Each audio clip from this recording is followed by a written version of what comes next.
Ang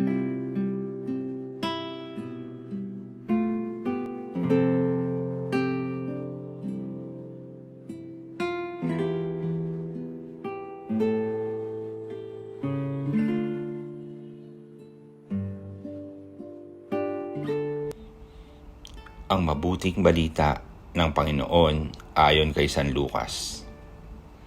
Noong panahong iyon, tinawag ni Jesus ang 12 at binigyan sila ng kakayahan at kapangyarihang magpalayas ng mga demonyo at magpagaling ng mga karamdaman.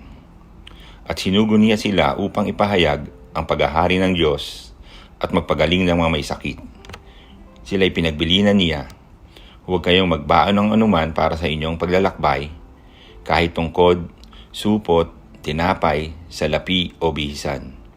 Makituloy kayo sa alinmang bahay na tumanggap sa inyo at manatili roon hanggang sa pag-alis ninyo sa bayang iyon.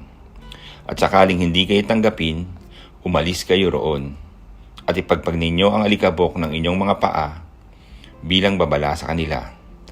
Kaya't humayo ang mga alagad at naglakbay sa mga nayon na ipinangangaral ang mabuting balita at nagpapagaling ng mga may sakit sa lahat ng dako.